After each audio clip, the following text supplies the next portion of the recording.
Mr. Jacob Cohen, would you like to introduce yourself? Yeah, my name is Jacob Cohen. I'm a street performer in New York City. I've been playing cello since I was 9, and I'm playing original music. It's all improvised. And yeah, that's all. I'm happy to be here. Very happy to be here. Thank you.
Thank you, beautiful. If you don't know how a tree suffer and dying, it was almost like that. Beautiful. Yes. Thank you. Thank you. On this Earth Day, we honor Dr. Aileen Mueller, the Director of Education at Alley Pond Environmental Center. She is largely responsible for developing the center into the community resource and education center that it is today. Back in the 70s, a group of New York City school teachers, wanting to give their students an experience with living things, plants and animals, found a city-owned building on the edge of Alley Pond Park near Little Neck Bay and began the process of converting it into APEC. Aileen Mueller, who lived in the area and used to bike by the center, became involved early on when she was offered a part-time job to conduct 2 classes a week for elementary school children. She never left. She developed a curriculum that gives children an experience of seeing plants and animals in their natural environment, in the woods. She believes that if young people develop an appreciation for the environment and respect for all living things, they will maintain that attitude for life. Over time, students from a number of different places in New York, Queens, Manhattan, Brooklyn, Bronx, Nassau, attend classes at the center. There are now 10 classes a week. Aileen recalled that one time when she was walking through with a group of children in the woods, a child tugged her sleeve and asked, "Is this the country?" Many of the kids in New York just know the city streets. Each class has the same sequence: a talk on a selected topic, followed by an experience with live animals and plants, most often outdoors in the woods. One of the classrooms is in a tent, must make the children feel as if they're on safari. Another is in the historic windmill that used to supply water to the farms in the surrounding area. After that experience with living things, students return to the classroom and do an arts project that lets them express how they feel about what they've seen. The educational offerings at the center have expanded to younger children, older students, and teachers. Pre-K classes have been developed for children as young as 18 months. Biology students at St. John's come to the center to learn tree identification. Field biology high school interns attend on Saturday mornings to do experiments. Scouts come to develop projects. All-day continuing education sessions are held for New York City school teachers to improve their science education and their science knowledge and make them better teachers. The center is a one-of-a-kind. Nothing like it exists in elsewhere in New York City. It is a great community resource, and Aileen Mueller made it happen. Aileen prepared for her career by first studying elementary education and later environmental education at Queens College. She received a doctorate from St. John's University. In her dissertation, she compared the effectiveness of formal versus non-formal education for 6th grade students in developing their environmental knowledge and attitudes. Aileen admits that she loves her work. We hope that she continues to change the world one student at a time for many years to come. We honor her today for all that she has accomplished. We all benefit from her work.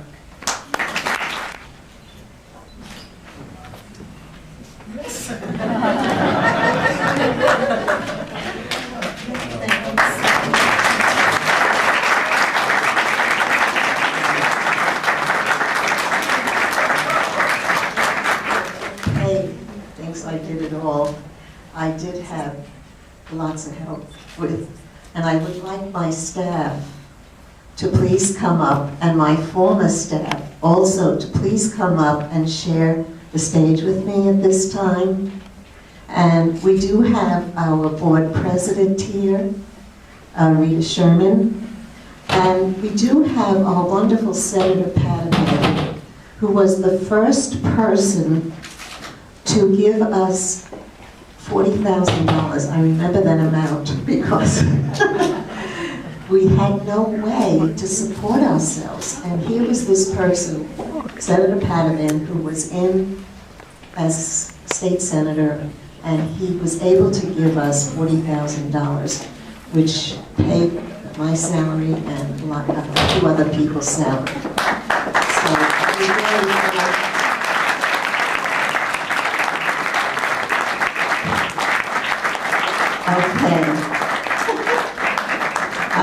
I just want to introduce you to these wonderful people who help me each and every day bring a sense of wonder for nature and our beautiful planet Earth that we hope we will respect it and not degrade it as we are. We are doing things to our planet that is beyond belief. And so we want to make sure that all living things have fresh water to drink, have habitat, food, clean air, clean water, and it's almost impossible. Last year we saw 40,000 children with our various programs. And you know, it's an ongoing project to make sure that the young generation of children coming up understand nature and protect and preserve it. We see our wonderful planet. There's a picture of our wonderful planet Earth with all its resources, and we need to take care of those resources, not plunder them. So anyway, this little boy wrote,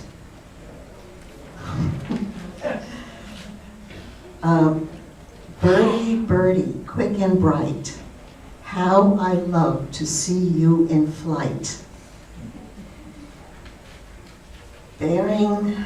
Soaring high and oh so free, you are a beautiful sight to see. But in our crowded urban space,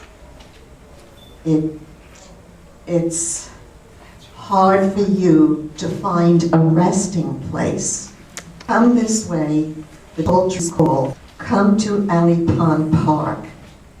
Here you'll find water, shelter, and food, and not so many cars, which is good.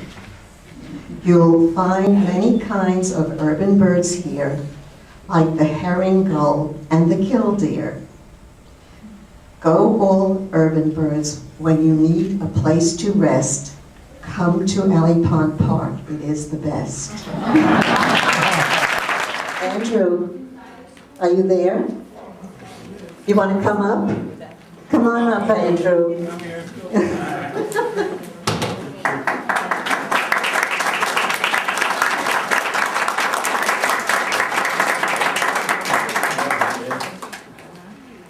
Andrew, you want to read what you wrote to me? Congratulations for helping to save the environment. From Andrew.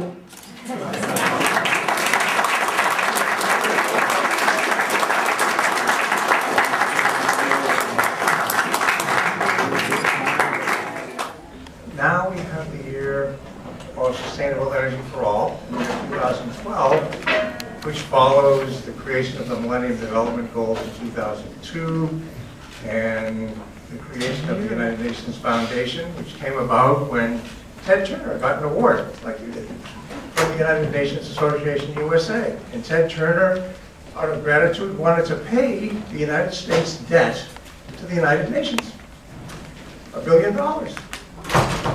And the UN wasn't set up to take donations from individuals, only from nation states. And Ted Turner, for all his importance, is not a nation state. So he founded the United Nations Foundation. And that United Nations Foundation is run by Senator Tim Wirth, who has a very high passion for energy. And as a result, he encouraged the United Nations to create a thing called United Nations Energy and put Ted Turner's money where Tim Wirth's mouth was. And they actually had some studies done, and 21 UN agencies have signed on to join United Nations Energy. And we have a great public-private partnership with the world's richest man, Carlos Slim. If you want to get rich, you want to do cell phones in Mexico. And he has Tim Wirth and several others. And together they came up with 2 goals for the United Nations and for the world.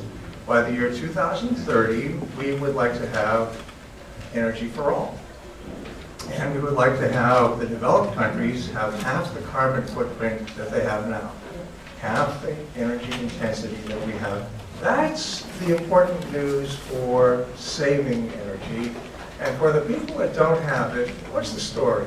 Well, there are 1.6 billion people on the planet. That's about 1 in 5 of our 7 billion people as of Halloween 2011, who do not have electricity. Now you try to wash clothes, cook, educate children, take care of your health. There's no energy at all. We go nuts if we lose our electricity for 10 minutes during a snowstorm. Well, for 1.6 billion people, they just don't have any energy in the form of electricity at all. The United Nations Foundation is in charge of a thing called the Alliance for Clean Cook Stoves, Global Alliance for Clean Cook Stoves, and this is their publication, Igniting Change. And they had a sort of a cook-off for the stoves that these 3 billion people could use. The stove here uses bioethanol, which is made from plants.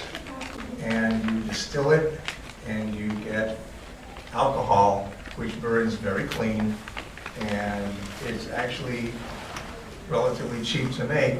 And we're promoting this in Haiti, which has about 2% of its forest cover left from when it's, if we do nothing between now and 2030, the number of people who will still be without electricity actually increases. The energy project is grassroots.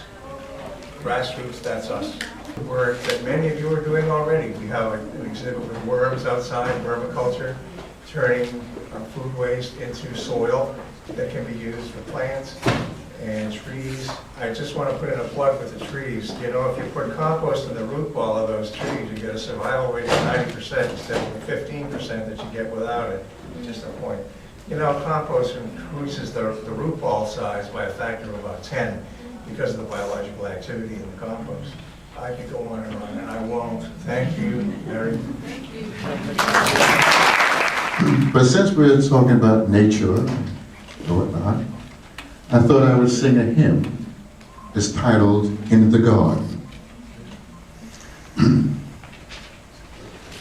I come to the garden alone while the dew is still on the roses, and the voice I hear falling on my ear within my heart, it's ringing, and he walks with me, and he talks with me, and he tells me I am his own, and the joy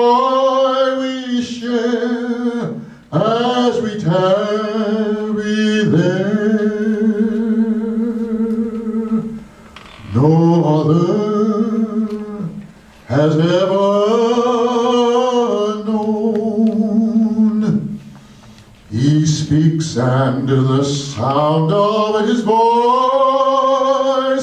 ooh, it's so sweet. The birds hush, they're singing, and the melody that he gave to me within my heart, it's ringing, and yes, he speaks with me, and he talks with me, and he tells me I am his own, and the joy we share as we tarry there.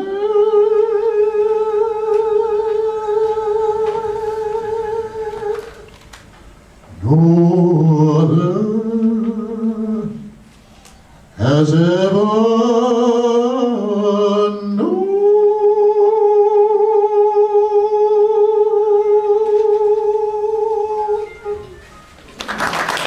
Let peace begin with me, let this be the moment.